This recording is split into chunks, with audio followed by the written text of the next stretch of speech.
Admiral Vexathari's 6 eyes widened in disbelief as he stared at the holographic display. The massive alien stood frozen on the bridge of his flagship, watching something that should not exist.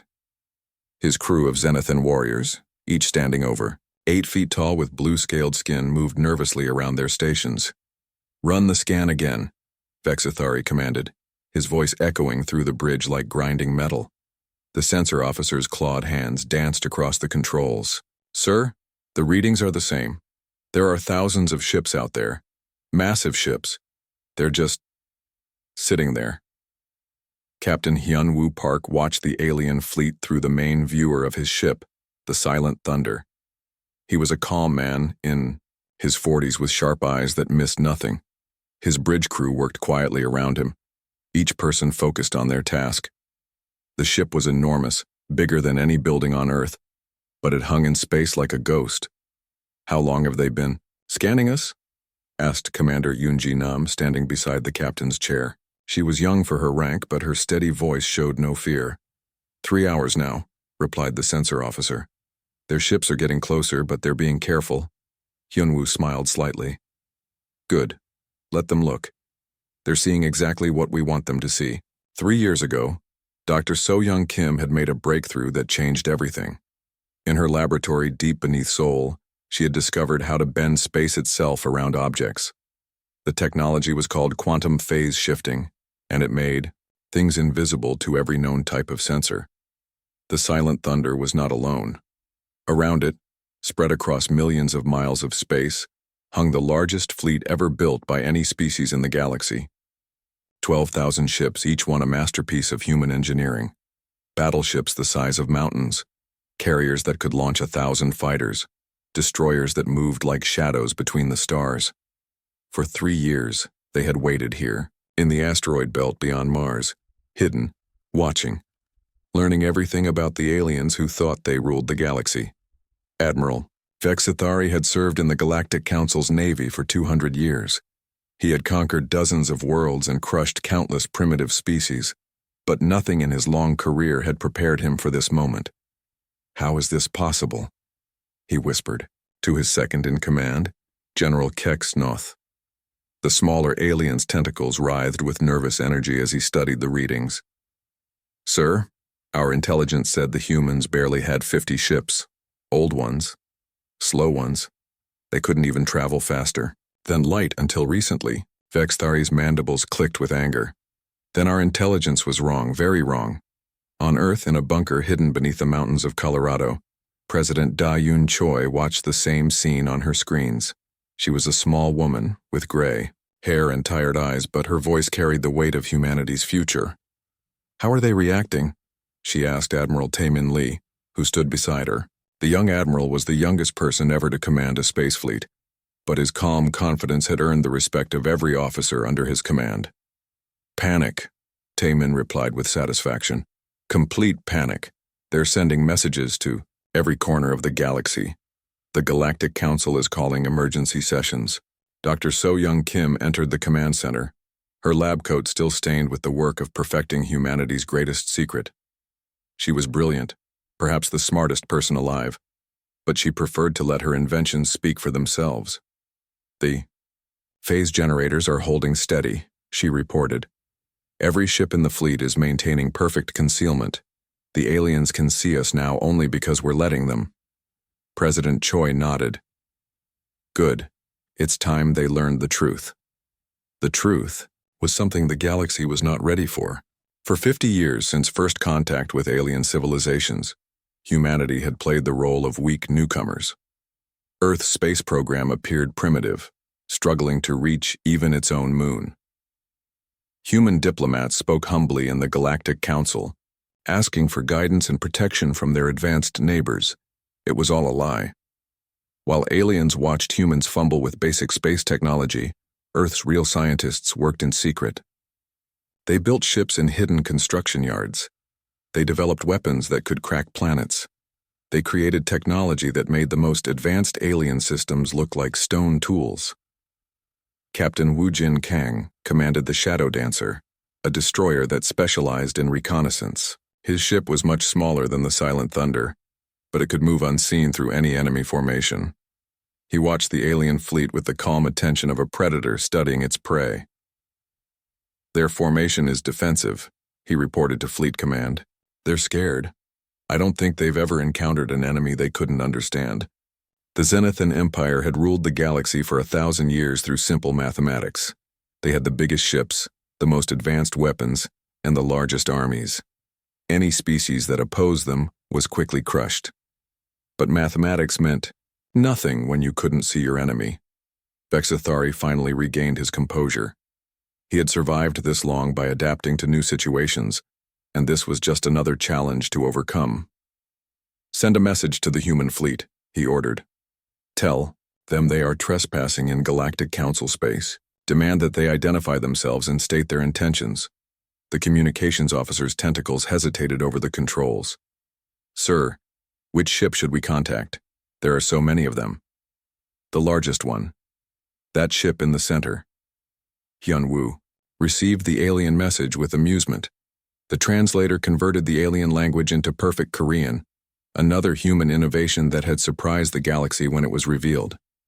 "They want to know who we are and what we want," reported his communications officer. "Tell them the truth," Hyun-woo replied. "We are the United Earth Navy. We have been here for 3 years, watching and learning. We want them to understand that humanity is not what they thought we were." The message that came back from the silent thunder sent shockwaves through the alien fleet. 3 years. The humans had been here for 3 years, invisible, watching everything. Admiral Vexithari felt something he had not experienced in centuries. Fear. Not fear of death, which was always possible in battle, but fear of the unknown. These humans had technology that was beyond anything in his experience. "Contact the Galactic Council immediately," he ordered. "Tell them we have a situation here that changes everything." As the alien fleet scrambled to understand what they were facing, the human ships continued their patient watch. Soon, very soon, the galaxy would learn what happened when you underestimated humanity. 3 days before the alien fleet discovered the human ships, President Dayun Choi sat in the most secure room on Earth. The Oval Office was just for show now. Real decisions were made here, deep underground, where no alien spy could listen. "Operation Mirror's Edge is approved," she said quietly to the 12 people around the table. Each one represented a different part of humanity's greatest secret.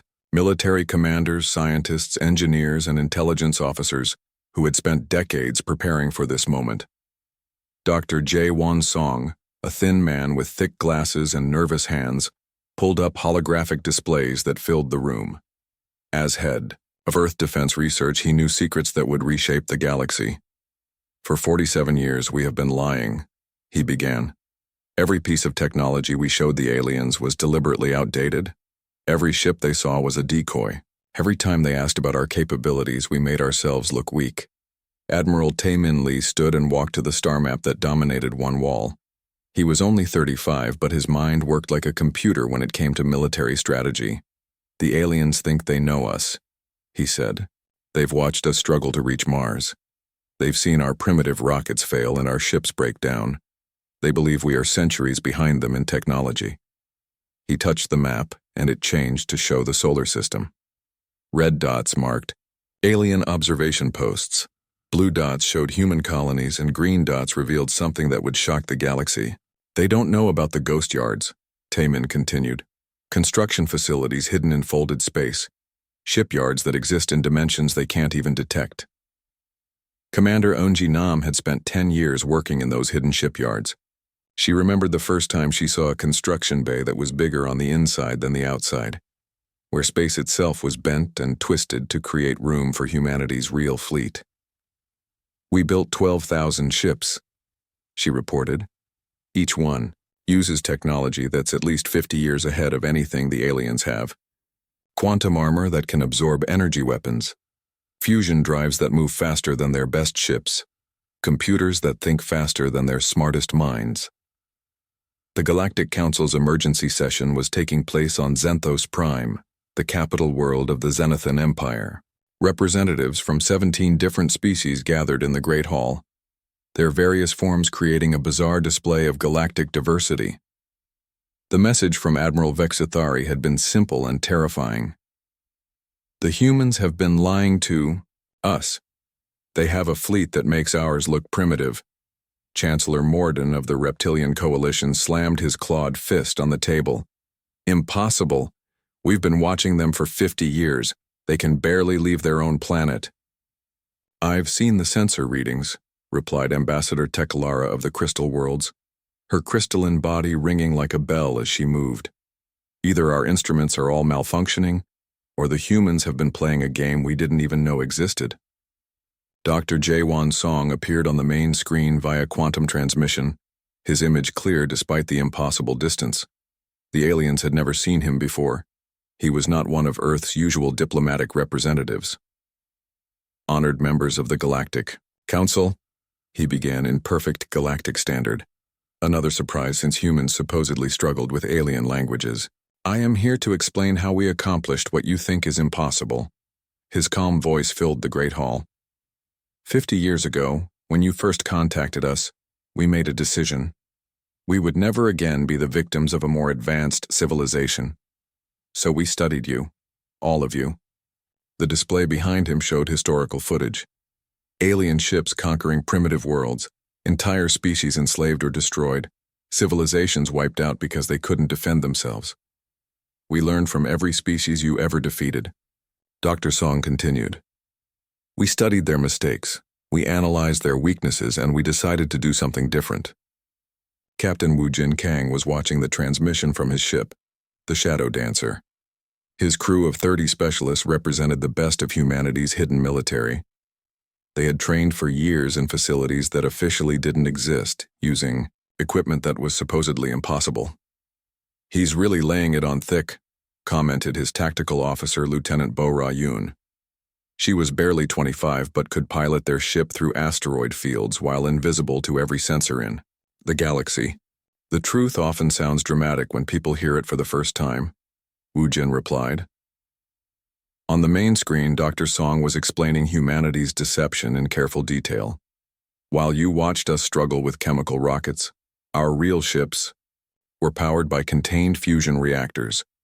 While you saw us fail to reach Mars consistently, our actual explorers were mapping every solar system within 50 light years. The aliens in the Great Hall sat in stunned silence. Some species were known for their intelligence, others for their military might, but none had ever conceived of a deception on this scale. Your spy networks reported on our primitive space program, Dr. Song continued. What they actually observed was a carefully designed theater. Every failure was planned. Every setback was deliberate. We wanted you to see us as harmless. Emperor Vashatar of the Zenithan Empire finally found his voice. He was ancient even by alien standards, having ruled for over 3 centuries. You're saying that every piece of intelligence we gathered about your species was false? Not false, Dr. Song corrected. Incomplete. You saw what we wanted you to see. Our real capabilities were developed in secret using principles you haven't discovered yet. He gestured, and the display changed to show technical diagrams that made several alien scientists gasp in recognition. Quantum field manipulation. Dimensional folding. Consciousness-assisted computation. We didn't just copy your technology and improve it. We approached physics from directions you never considered. Fleet Commander Yoon Ji-nam was coordinating the reveal from the Silent Thunder's bridge. Around her, the massive ship hummed with power that could level mountains or move stars. Every system was a masterpiece of human engineering. The phase generators are holding steady across the entire fleet, she reported to Earth Command. All ships are maintaining perfect position. The aliens still can't lock onto us with their weapons. The truth was even more impressive than the aliens realized. Humanity's Ghost Fleet wasn't just invisible. It existed in a state of quantum superposition, spread across multiple dimensions simultaneously. The ships could be attacked in normal space, but the attacks would pass harmlessly through quantum shadows. Dr. Song's presentation was reaching its climax. You've spent centuries believing that technological advancement follows a predictable path. Faster ships, bigger weapons, stronger shields. But what if you could simply step outside the game entirely? He paused, letting the implications sink in. What if your enemies could be everywhere and nowhere at the same time? What if they could watch your every move while remaining completely invisible? What if they could appear behind your defenses whenever they chose? The Great Hall erupted in chaos. Representatives shouted questions and accusations. Some demanded immediate military action. Others called for defensive measures. A few of the wisest simply sat in thoughtful silence, realizing that the galaxy had just changed forever. Dr. Song waited for the noise to die down. When he spoke again, his voice carried the quiet confidence of someone who held all the cards. "We don't want war," he said simply. "We want you to understand that the age of conquest is over. There will be no more helpless victims. Humanity is watching now." The transmission ended, leaving the Galactic Council in stunned silence. Outside, in the darkness between stars, 12,000 human ships continued their patient vigil. The revelation was complete. Now the real game could begin. The Galactic Council's response was swift and predictable. Within hours of Dr. Song's transmission, the largest military force in galactic history was assembling. Ships from 17 different species converged on the Sol system, their weapons charged and their crews ready for battle. Admiral Vexthari commanded the combined fleet from his flagship, the Eternal Conquest. The massive dreadnought was 5 miles long and bristled with enough firepower to crack a planet's crust. Around it, 50,000 alien ships formed attack formations that had conquered 100 worlds. Human fleet, this is Admiral Vexthari of the Galactic Council Defense Force. His message broadcast across all frequencies. You have violated interstellar law by concealing military assets. Surrender immediately or face the consequences. Captain Hyunwoo Park received the ultimatum on the bridge of the Silent Thunder. His officers looked to him for orders, their faces calm despite facing odds of 50 to 1. These were people who had trained their entire lives for this moment. Send. A reply, Hyunwoo said quietly. Tell the Admiral that humanity appreciates his concern, but we must respectfully decline his generous offer. Lieutenant Yeon-soo? Oh, the communications officer tried not to smile as she transmitted the polite refusal. Around the bridge, other officers made final preparations for something the galaxy had never seen. All stations report ready for protocol, Phantom, announced Commander Jin Ho-seo from the tactical station. Fleet coordination is perfect. Quantum fields are synchronized. Dr. So-young Kim watched from her laboratory aboard the research vessel Hidden Truth. The ship was smaller than most in the fleet, but it contained the most advanced technology humanity had ever created. Her quantum computers were calculating dimensional shifts for 12,000 vessels simultaneously. Phase field generators at maximum efficiency, she reported to Fleet Command. All ships are ready for immediate translation. The alien fleet moved into attack position. Vexthari had arranged his forces in a classic hammer and anvil formation, designed to crush enemies between overwhelming firepower. Energy weapons powered up, creating an aurora of deadly light across the darkness of space. Human vessels. You have 10 seconds to comply, Vexthari announced. After that, we will consider you hostile and act accordingly. Hyunwoo looked around his bridge one last time. These people had become his family over 3 years of hidden patrol. They trusted him to lead them through what came next. All vessels, he said into his command communicator, his voice reaching every ship in the fleet. Execute Protocol Phantom. Show them what they're really dealing with. The effect was instantaneous and impossible. 12,000 human ships, each one a miracle of engineering and technology, simply stopped existing in normal space-time. They didn't move. They didn't explode. They didn't fade away gradually. One moment they were there, massive and solid and real. The next moment they were gone. Admiral Vexthari stared at his sensor displays in complete disbelief. Where moments before his instruments had detected thousands of enemy vessels, now there was nothing. Empty space, scattered asteroids, the faint radiation of distant stars. Sensor malfunction, he roared. They must be using some kind of jamming technology. Sir, all systems are operating normally, his sensor operator replied, his voice shaking. The human ships are simply gone. But they weren't gone.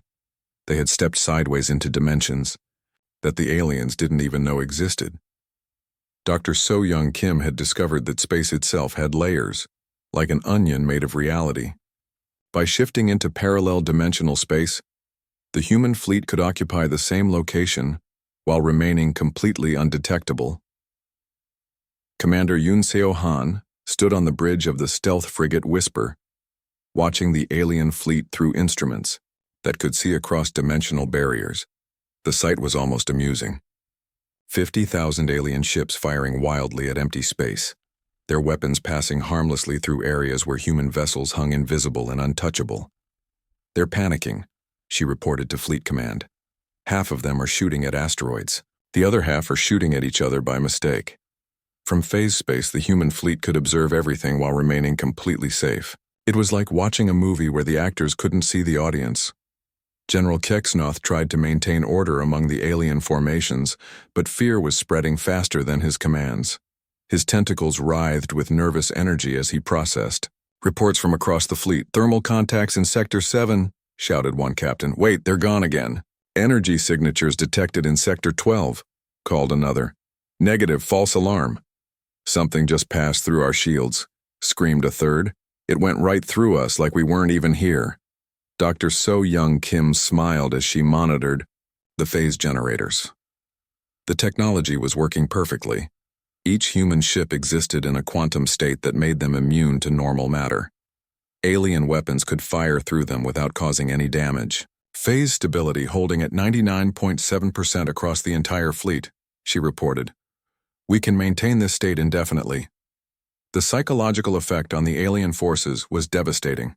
They had built their entire military doctrine around the idea that they possessed superior technology. Their weapons were the most advanced in the galaxy. Their sensors could detect anything that existed. Their tactics had never failed.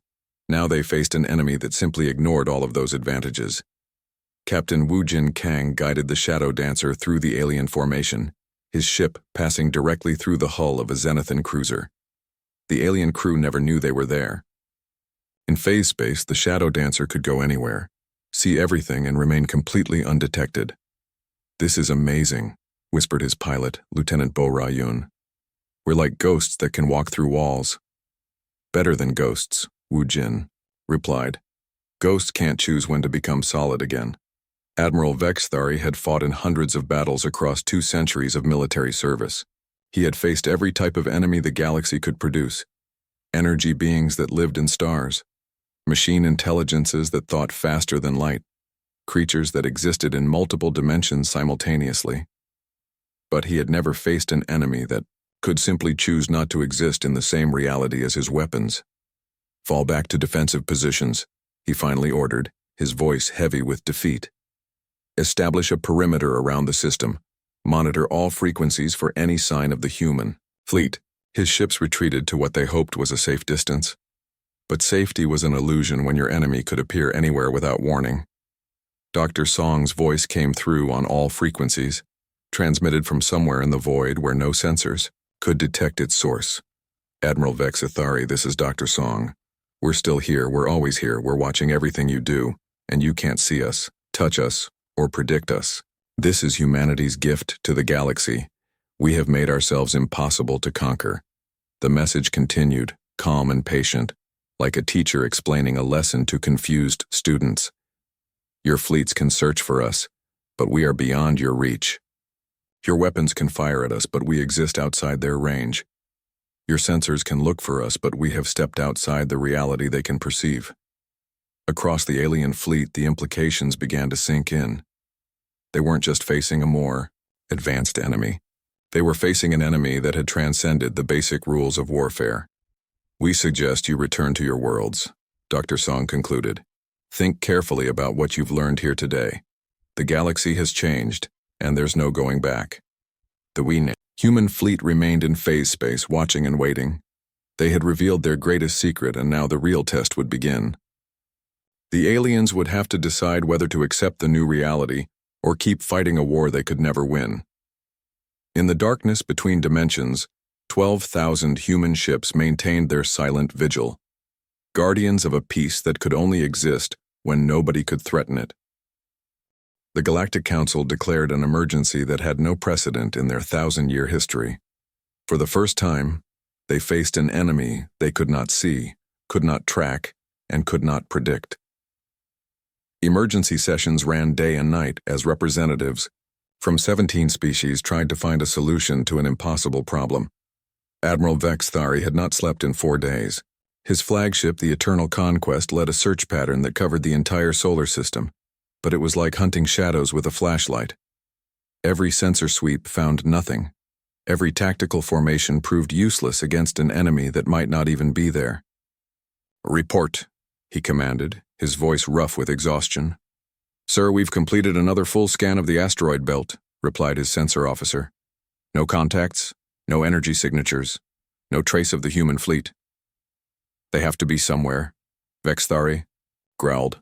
12,000 ships don't just disappear into nothing, but that's exactly what they had done. Captain Ji-Hoon Seo commanded a small reconnaissance team aboard the stealth scout Phantom Wind. His mission was simple: gather intelligence on alien movements while remaining completely undetected. The Phantom Wind was one of humanity's smaller vessels. Only 200 meters long, but it was packed with technology that made it nearly godlike compared to anything the aliens possessed. In phase space, it could slip through their formations like a whisper through a thunderstorm. "Alien fleet is maintaining search pattern 7, Ji-Hoon reported to Fleet Command. "They're getting desperate. Some of their ships are firing at anything that moves." His tactical officer, Lieutenant Soo-Jin Park, monitored alien communications with equipment that could intercept thoughts if necessary. "Sir, they're starting to argue among themselves. The Reptilian Coalition is blaming the Crystal Worlds for intelligence failures. The Zenthan Empire is threatening to withdraw from the alliance." Dr. Min Ayun worked from her office deep beneath the Pentagon, analyzing every piece of data the reconnaissance teams collected. As Earth's chief strategic analyst, she understood alien psychology better than most aliens understood themselves. "They're fracturing," she reported to President Choi during their daily briefing. "Their entire military doctrine is based on technological superiority. When that advantage disappears, they don't know how to adapt." President Choi studied the tactical displays that showed alien fleet movements across the solar system. 50,000 ships searching frantically for an enemy that could be anywhere or nowhere. "How long before they give up and go home?" she asked. "They won't," Dr. Yoon replied. "Their pride won't let them. They'll keep searching until we give them something to find." That something was Dr. Yoon's masterpiece, a psychological warfare campaign designed to convince the aliens that humanity was everywhere at once.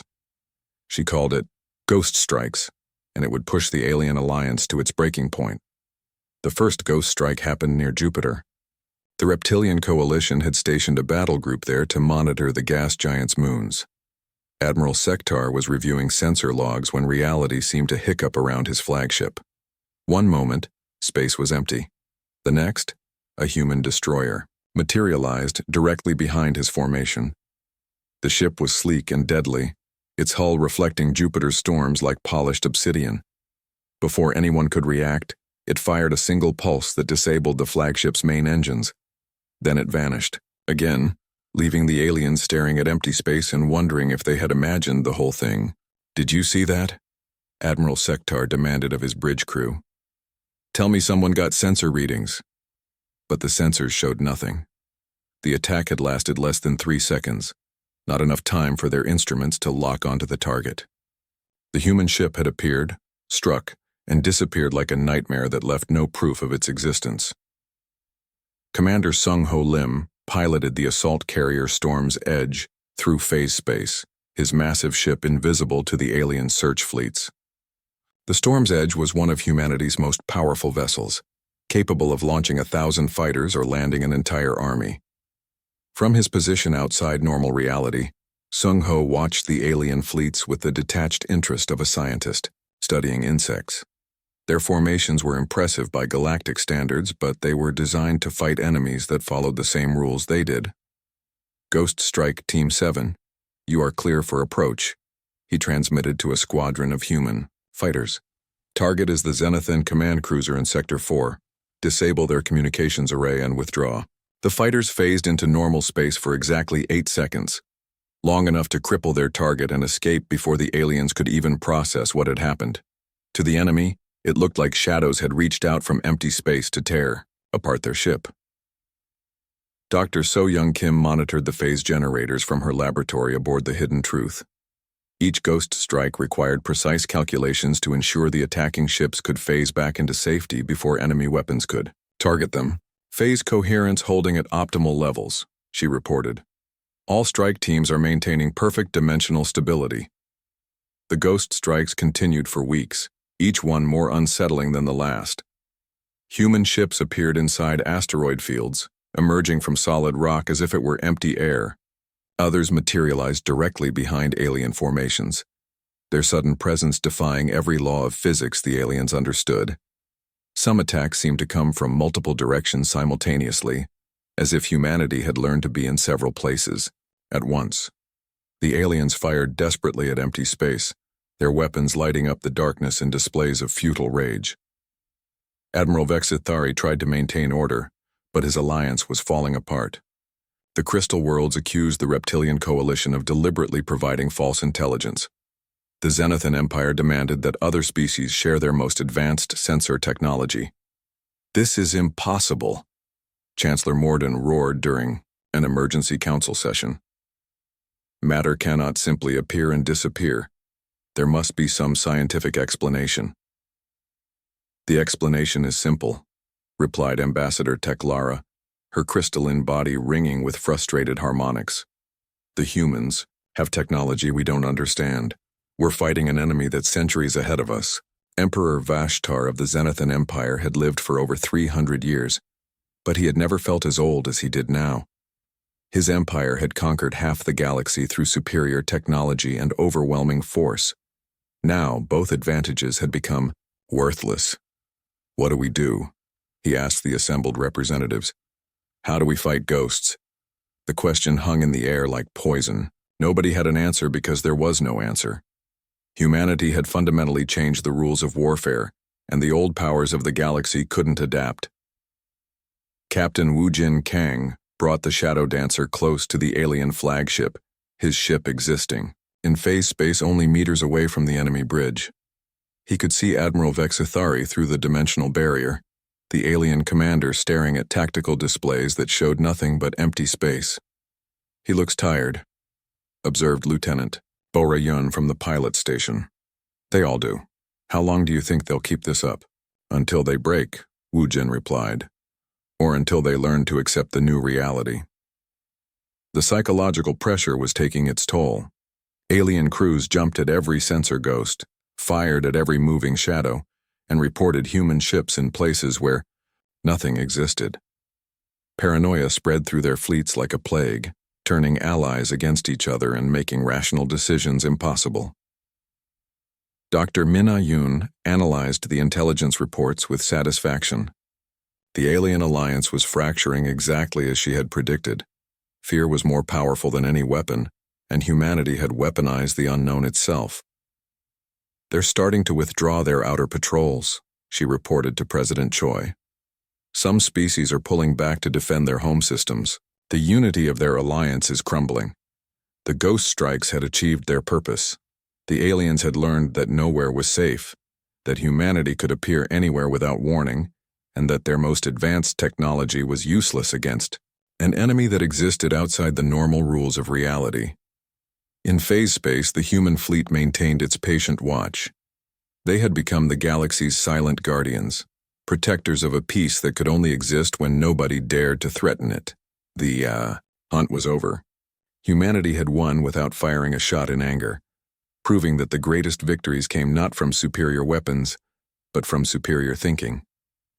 The aliens would have to decide whether to accept defeat or face the consequences of continuing a war they could never win.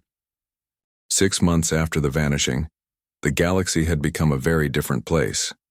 The great powers that had ruled space for centuries now lived in constant fear.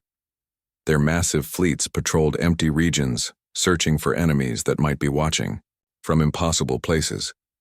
The Galactic Council's grand chambers on Zenthos Prime felt smaller now, filled with representatives who jumped at every shadow and questioned every decision. What had once been the center of galactic civilization now felt like a bunker, where frightened leaders tried to pretend they still controlled anything. Admiral Vexithari stood before the council, his once proud bearing broken by months of hunting. Ghosts. The great warrior who had conquered dozens of worlds now looked old and tired, defeated by an enemy he had never been able to touch. "The human fleet remains undetected," he reported, his voice hollow. "Our combined forces have found no trace of their ships. They could be anywhere. They could be here, in this room, and we would never know." The thought sent ripples of fear through the assembled representatives. Several looked around nervously, as if expecting human soldiers to materialize from thin air. President Da Yun Choi had waited 6 months for this moment. The time for hiding was over. Humanity was ready to reveal its true intentions to a galaxy that had finally learned to listen. She stood in the communications center beneath the Rocky Mountains, surrounded by the technology that had made humanity's deception possible. Today, she would speak to every inhabited world in the galaxy simultaneously. "Citizens of the Galactic Council," she began, her voice calm and confident. "I am Da Un Choi, President of the United Earth Government. Today, I speak to you about the future we will build together." Her image appeared on screens across thousands of worlds, transmitted through quantum networks that the aliens had never suspected existed.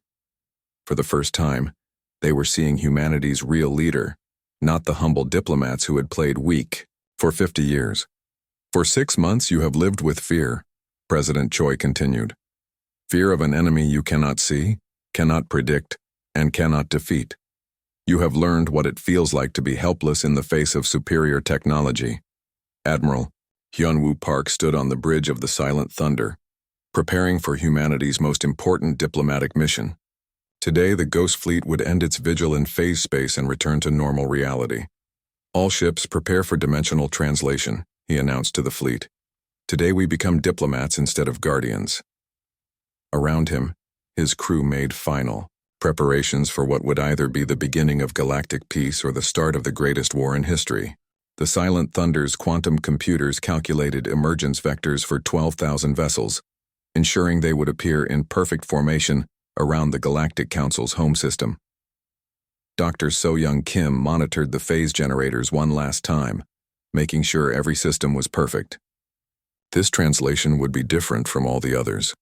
Instead of vanishing, humanity's fleet would appear exactly where they wanted, when they wanted, in a display of power that would reshape galactic politics forever.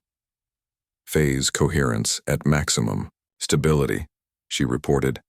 "All vessels ready for simultaneous emergence." The aliens had no warning.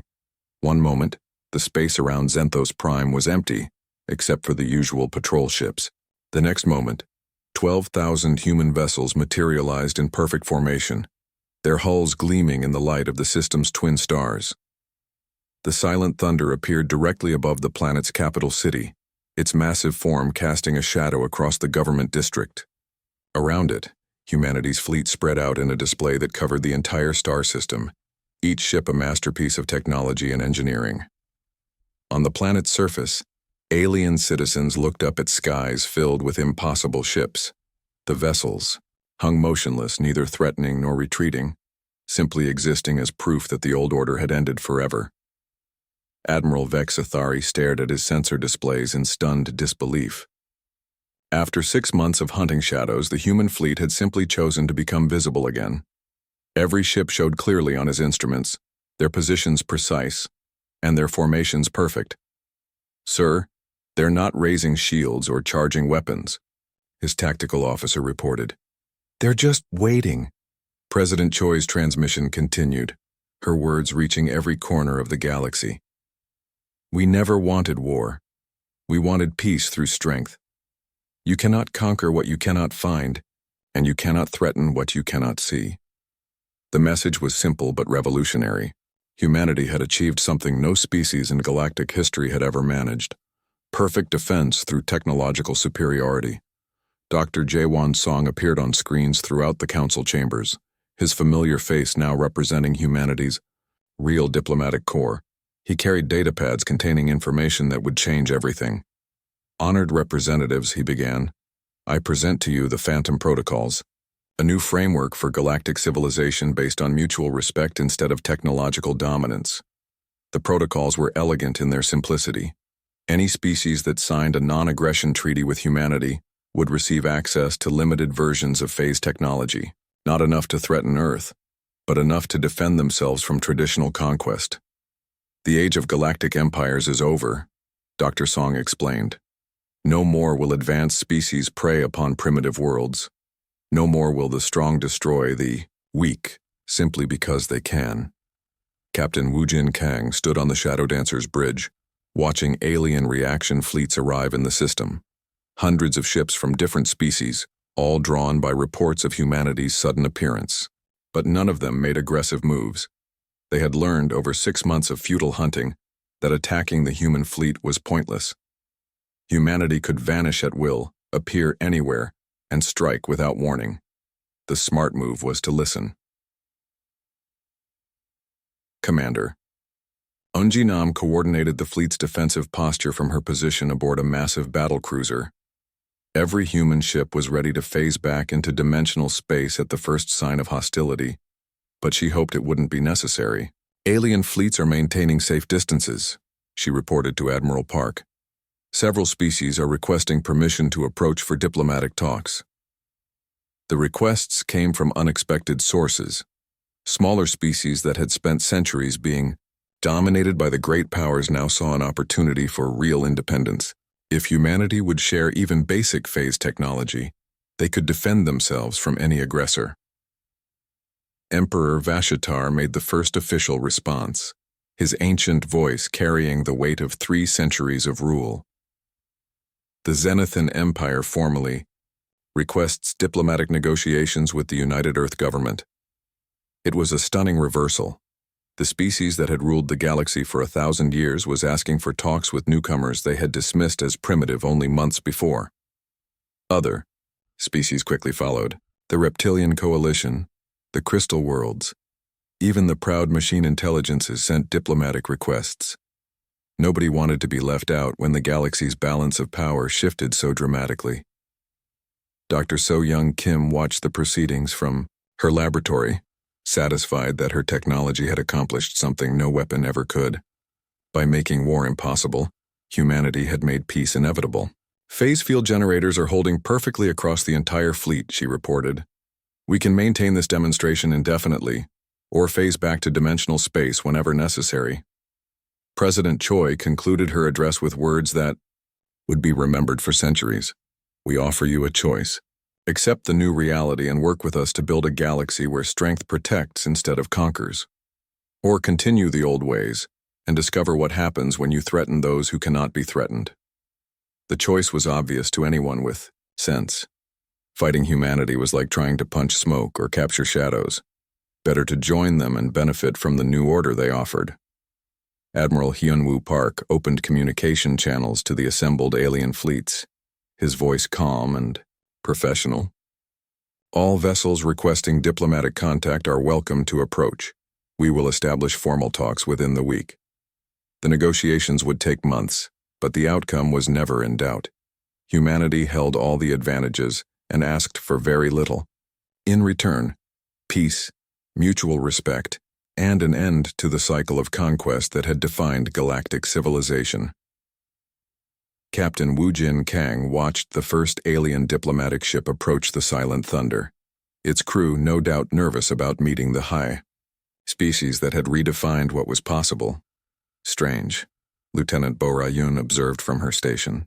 6 months ago they thought we were primitives who couldn't even reach our own moon properly. Now they're asking us to teach them how to build a better galaxy. That's what happens when you underestimate humans, Wu Jin replied. We don't just adapt to the game. We change the rules. The human fleet maintained its position around Zenthos Prime for 3 days, a visible reminder that the galaxy's new guardians were always watching. Then one by one the ships began to phase back into dimensional space. But they didn't disappear completely this time. Instead, they maintained a partial presence in normal space, visible to sensors but untouchable by weapons. A perfect compromise between hiding and displaying their power. The message was clear. Humanity was always there, always watching, always ready to protect the peace they had created. The galaxy had learned to live with guardians,